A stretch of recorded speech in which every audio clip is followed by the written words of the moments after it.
Et si je ne pleure pas, c'est parce que j'ai déjà beaucoup pleuré. Parce qu'elle est morte, j'étais là, seul, à Istanbul.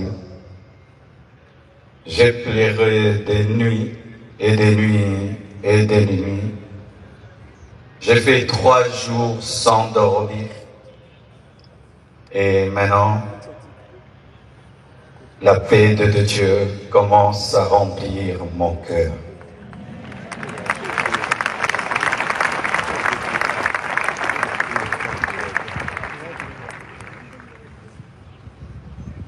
Elle devait faire une opération très simple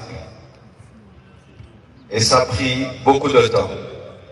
Et j'ai dit au médecin, comment ça prend beaucoup de temps comme ça? Ils m'ont dit, tout s'est bien passé, mais elle ne se réveille pas encore. Quand seulement ils m'ont dit ça, mon esprit m'a dit qu'elle est partie. J'ai dit non, c'est pas vrai, elle n'est pas partie.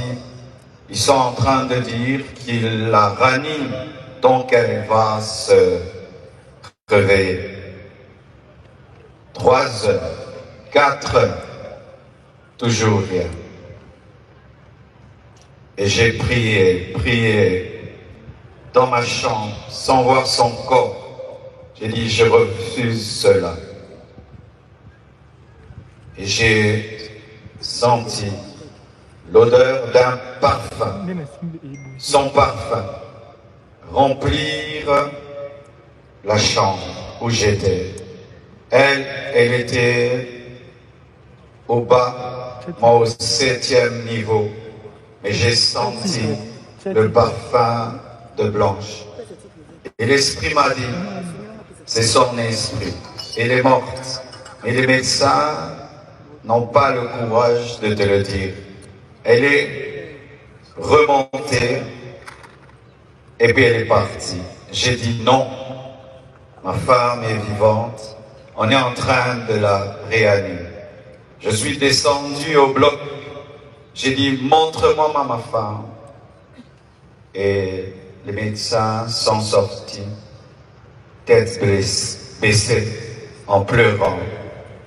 Et j'ai compris qu'elle était partie. Je suis entré dans la salle de réveil.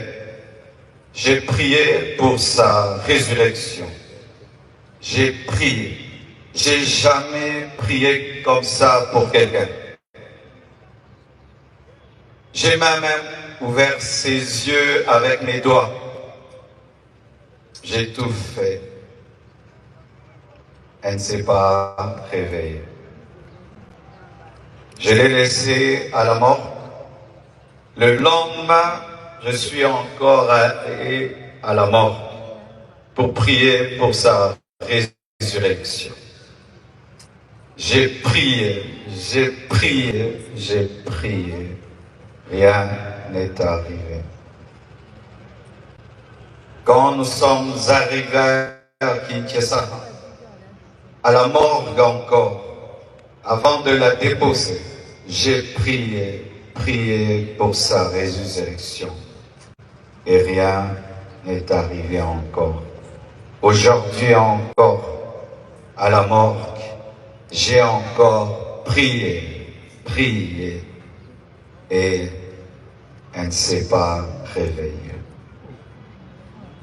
Blanche savait qu'elle n'allait pas durer sur terre. Plusieurs fois, elle me disait des choses comme ça. Une fois, on était dans la piscine avec tous les enfants. Je lui ai dit, rejoins-nous, viens nager avec nous.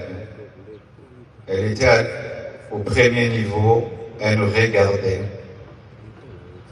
Et puis, quand je suis sorti, je lui ai dit, pourquoi tu n'es pas venu t'amuser avec nous?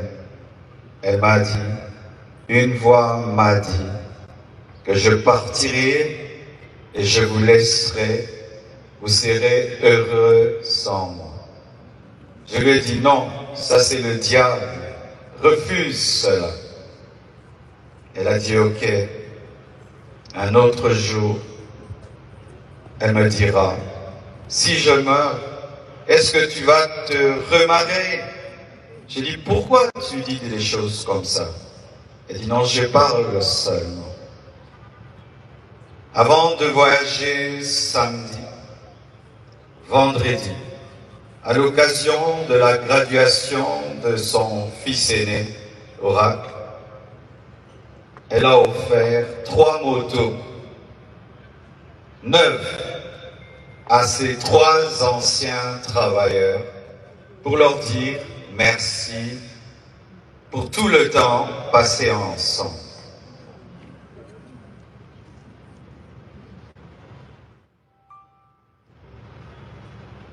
Elle sentait,